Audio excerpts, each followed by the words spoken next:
kekerasan terhadap wanita harus ditiadakan sama sekali. La ilaha illallah, la ilaha illallah, la ilaha illallah, Muhammadur Rasulullah. Ya Allah, ya salam, lindungi Republik Indonesia dari bencana alam, dari perang saudara. Bismillahirrahmanirrahim. Assalamualaikum warahmatullahi wabarakatuh. Setidaknya 45.000 perempuan dan anak perempuan di dunia dibunuh oleh pasangan atau anggota keluarga pada tahun 2021. Hal itu diungkap dalam laporan PBB 23 November lalu.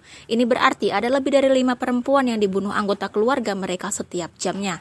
Laporan PBB mengungkap bahwa jumlah femisida tertinggi pada 2021 tercatat di Asia. Perkiraan jumlah korban mencapai 17.800, sementara Afrika benua paling mematikan kedua dengan 17.200 korban. PBB mendesak adanya komitmen politik dari negara-negara untuk pencegahan kekerasan berbasis gender, termasuk memperkenalkan kebijakan yang mendukung kesetaraan gender dan mengalokasikan sumber daya yang cukup untuk pencegahan. Bagaimana tanggapan dari Angkatan Muda Banteng Putih terkait hal ini? Mari kita simak selengkapnya. Bismillahirrahmanirrahim. Asyhadu an la ilaha illallah wa asyhadu anna Muhammadar Rasulullah. Sallallahu ala Muhammad. Ya Allah, ya Fatah, ya Salam, ya Nur Muhammad. Bismillahirrahmanirrahim. Rabbi shrah li sadri wa yassir li amri wahlul 'uqdatam min lisani yafqahu qawli. Bismillah. Hasbunallah wa ni'mal wakil, ni'mal maula wa ni'man nasir. Bismillah. La haula wa la quwwata illa billah. Bismillah. Wa makaru wa makarallah. Wallahu khairul makirin. Bismillah, subhanallah, walhamdulillah, wa la ilaha illallah, wallahu akbar. Amma ba'd. Fa ya ibadallah, hayya na'budu da'iman abadan hatta yaumil qiyamah, wa insyaallah nahnu min husnul khatimah. Ibda bil basmalah. Bismillahirrahmanirrahim. Sallu ala nabi sallallahu ala Muhammad. Ya Allah, ya Fatah, ya Salam, ya Nur Muhammad. Pada kesempatan ini kita mengkaji sesuatu yang buat kita miris secara bersama, dan ini skalanya internasional, bukan hanya di Indonesia saja, tetapi internasional. Artinya yang kita bahas ini adalah sesuatu yang sangat penting dan sangat amat harus kita diskusikan bersama. Sebagaimana biasa, kami akan membacakan satu atau dua kata atau satu kalimat dari kitab ini agar ada sinkronisasi. Bismillahirrahmanirrahim. Bismillahirrahmanirrahim. Fadabbahuha, fadabbahuha, fadabbahuha.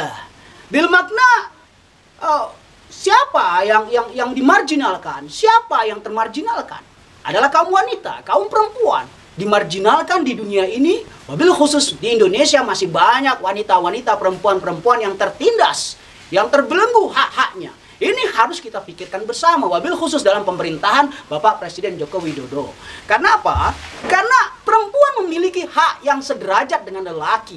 Sudah bukan zamannya perempuan ditindas, dimarginalkan, dikebiri hak-hak mereka. Baik dalam berpolitik, baik dalam berpendidikan, dan dalam kehidupan sehari-hari. Kita harus memberikan ruang yang besar kepada kaum wanita. Agar apa? Ingat, suatu bangsa akan tetap mulia dan berjaya bila mana wanita-wanitanya mampu mengekspresikan, mampu mengeluarkan aspirasi yang mereka inginkan.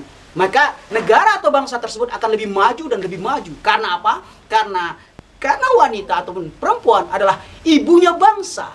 Makanya ibu kota bukan bapak kota, tetapi ibu kota. Karena apa? Karena seorang ibu itu mengayomi masyarakat, mengayomi generasi muda agar lebih terdidik.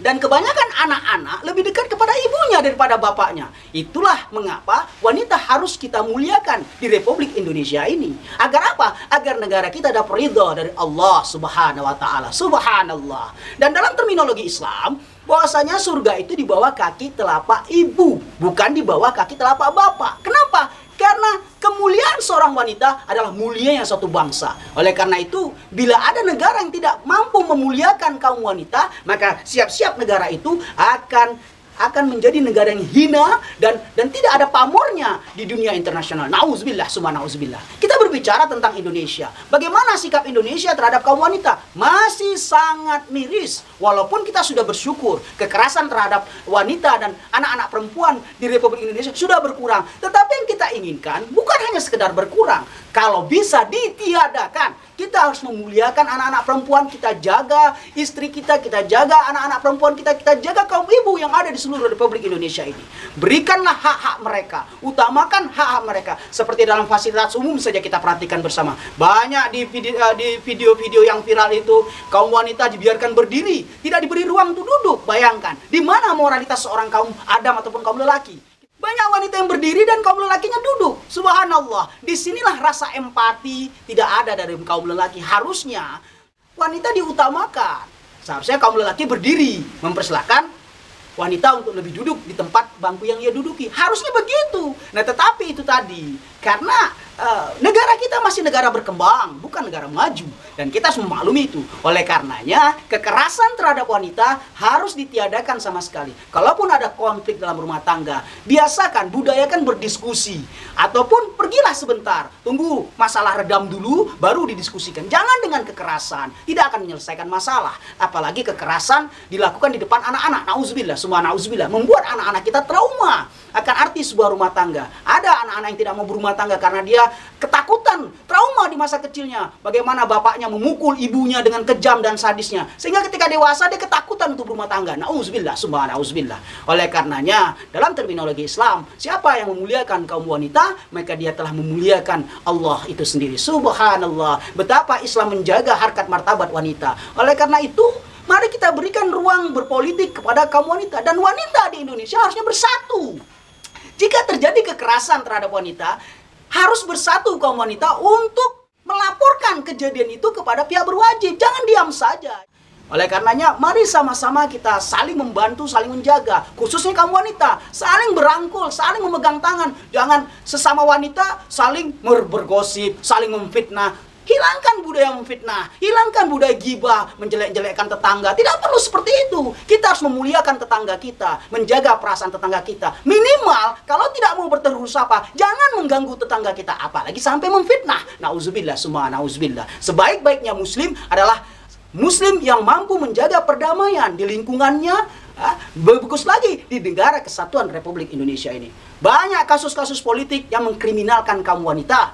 Banyak wanita hanya dijadikan alat politik. Setelah selesai digunakan sebagai alat politik, dibuang begitu saja. Oleh karena itu, kami menghimbau kepada seluruh wanita di Republik Indonesia ini, bersatulah kalian, betul-betul bersatu. Jadilah kalian pemangku kekuasaan. Bila perlu, rebut kekuasaan, menjadi presiden, dan presidennya seorang wanita. Kenapa tidak? Harus seperti itu, tunjukkan. Kita pernah dipimpin oleh seorang wanita, walaupun tidak lama. Oleh karena itu, berusahalah kamu wanita bersatu padu. Mencalonkan wanita sebagai seorang presiden. Why not? Kita coba. Insya Allah berkah. Barakallah. Semoga di lain waktu kita akan lanjut kembali. Dan semoga ini bermanfaat. Bangkitlah kaum wanita, lawan kekerasan dengan melaporkan kepada pihak yang berwajib. Barakallah, subhanallah, walhamdulillah, wa la ilaha illallah, akbar. Sallu ala nabi.